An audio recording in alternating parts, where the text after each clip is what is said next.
Cambodia is thousands of years old. It has the largest religious ruins in the world and went through one of the most brutal genocides in history.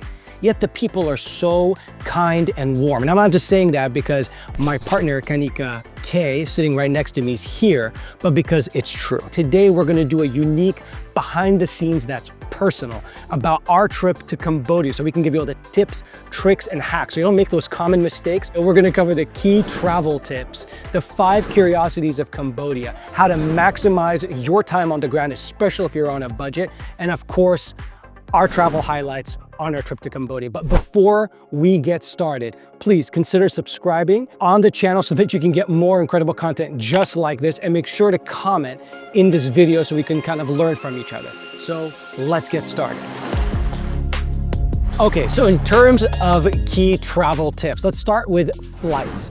Now, you can fly into Cambodia. We did from Singapore. We went from California to Singapore, but I know you've done it from other places. Where have you come from to get to Cambodia? We usually also do EVA Air to Taipei, the easiest way. Sure, and you can get through Bangkok, Japan. Okay, so we did Japan, China, Beijing, Hong Kong, obviously Taiwan, Singapore. So there's a lot of flights that can get you into Cambodia. So that gives you options, which means you can try to find the best price. Obviously, it's dependent on the season, but we got a pretty good deal when we went, which was around kind of in the winter. Now, in terms of accommodations, obviously you lived there a large period of your life, and you've done a lot of different places for accommodations. When we went on our trip, we stayed a combination of with your family, but also we stayed in 5-star places. I know there's places like the Amansari in Siem Reap, which can be in thousands of dollars, but you can also find budget places, right? Like when you went to Siem Reap that one time, how was it like? What are the budget places like? Well, it was like 30 bucks. Okay, so And remember Button Ball, we only stayed there, we stayed in Button Ball for like $20 a night. Oh wow. Paired. Oh, that was 20 bucks. 20. Okay, so there you go. And that place was actually really nice and super central. So you can get some sweet spots, again, anywhere from like 20 bucks at like what would be a 3-star hotel, all the way through to the super plush places. In terms of visas, as an American, I had to get I got a visa on arrival. I didn't have to get in advance, which is great. So when I landed, I had cash on hand and was able to go to the counter and get the visa fairly quickly. Kay was able to get through with her Cambodian passport without obviously a problem. So what are your recommendations for visas? Anything people should be thinking about? Well, I highly recommend getting it beforehand, not on arrival. Okay. Just in case there's any issues. Just in case, you know. Okay. And then you also said to get some cash so that in case you have to pay and they don't take credit cards or the credit card machines are broken. So something to consider as well. In terms of food in Cambodia, you know what? The food in Cambodia gets some getting used to. Obviously, there's French influence, there's obviously Khmer influence in the cuisine itself, Chinese and other cuisine types. So it takes a while to get used to it. And you don't get it, it's not commonplace to get Cambodian cuisine outside like you would get Vietnamese or Thai. So you're not used to it in terms of like when you travel internationally. But when you like, what's kind of like, give them a taste of Cambodian cuisine, what's it like? Well, we do eat a lot of freshwater fish. This is called nobajok. So this is the rice noodle that you have with this soup. I'm gonna show you the soup here. It's a ground fish with lots of herbs and curries. One of the main dishes, and that is, you had it, the fish and milk, which is kind of like a dry curry, right? Steam and banana leaf and some leaf inside of it. That's everyone's favorites. I mean, you liked it. I liked it. There were certain things I really took a liking to, and some things that were very unique to my experience and to my palate. In terms of a guide, I don't think it was necessary. Obviously, I had the incredible guides of Kay's family with me. I would think one of the main places you do need a guide if you really wanted one and really want to get immersed is in Angkor Wat, because it's huge. Yeah. And there's so much to see, and so they'll be able to take you to the places that are kind of like the best spots to go to. Yeah. In terms of, and then also the history behind it. Yeah. You know, you don't want to go just look at how carved rocks. You want to know what was it before. I got you. Yeah, that's true. Kay was my guide. Some of her information was factually on point. Some of it required a little bit of research. Internet. The internet. In terms of the costs, In Cambodia, I would say it's very reasonable. Truly one of the last bastions of an incredible country where costs are affordable for tourists. So I would say it only gets expensive if you stay really at the ritzy hotels. You go to really ritzy restaurants, but I'd say the vast majority of it is quite affordable. $10, $15, $20 a day will take you pretty far, enjoying some really great food in Cambodia. So I think it's quite reasonable. And lastly, getting around. In terms of transportation, again, we had Kay's family's car that we were able to get around in. But once we were in the cities, we could use like tuk-tuks. Obviously, they say Cambodia has some of the most scooters in the world. I wouldn't ride one because it's pretty crazy. I mean, you could see the traffic. It is wild, like wild traffic in Cambodia. So I wouldn't risk it, but there's tuk-tuks, taxis are everywhere. There isn't Uber, is there? There's kind of Uber, but it's called Grab. You can order a car. Oh, You can order, anything you want. food. Oh, what? It's called Grab. Honestly, I'll grab it for you there. So download the app before you go so that you have that ready for you. Okay, we're ready for the 2 facts and a fiction. So, number 1, tarantulas are a common delicacy to eat in Cambodia. Number 2, there's a bamboo train that runs in Cambodia. And number 3, there are more McDonald's in Cambodia than any other country in Southeast Asia. So wait till the end to find out which one of those is the fiction and which ones are the facts. All right, now here are the 5 crazy curiosities of Cambodia. All right, so number 1, Angkor Wat is the largest religious monument in the world at over 150 square miles, and it's bigger than which US city? Philadelphia. Exactly. Number 2, Cambodia is the only country in the world that has a monument, a building on their flag. Number 3, for a long time, people didn't celebrate their birthdays in Cambodia. Can you tell them why? Because all the documentation has been damaged by the Khmer Rouge. By the Khmer Rouge and the genocide that happened. So for a long time, people didn't even know their birthdays. But obviously, more recently, birthdays are more prevalent. Yes, and celebrated. And celebrated. All right. Number 4, Tona Sap. Tule Sap. Tule Sap. I'm going to screw up all the wording. So Tule Sap is the largest freshwater lake in Southeast Asia, and it grows almost 6 to 8 times, I think, in size during the monsoon season. And they have water snakes there. And what do they do with the water snakes? What's crazy about that? We make delicious food with them. Millions are taken and kind of hunted each year, which is kind of endangering the population of the water snakes in Tonal Sap. Tule Sap. Tule Sap. And number 4, which we already talked about, which is the fish, which is wrapped in banana leaves. And it's, what kind of fish is it typically? Just white fish. Like a white fish, but it's usually a fish? Yeah, river fish. So water. That is the national dish of Cambodia. Okay, so here are our favorite highlights of our trip to Cambodia. I would say number 1, at least for me, was waking up around 5 o'clock, no, even earlier, like 4-ish, to get in a tuk-tuk and go see Angkor Wat at sunrise, which I had never done before. All right, heading to Angkor Wat. It's 5:15 on the dot.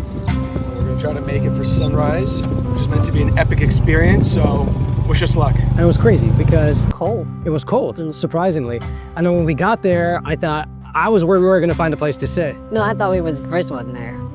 I thought it was very early in the morning. Like, who's gonna be doing it that hour? And it was pretty crowded. Yes. Not too crowded. It could have been worse, but it was pretty crowded. But we found a nice place on like a monument kind of perched up. Yeah.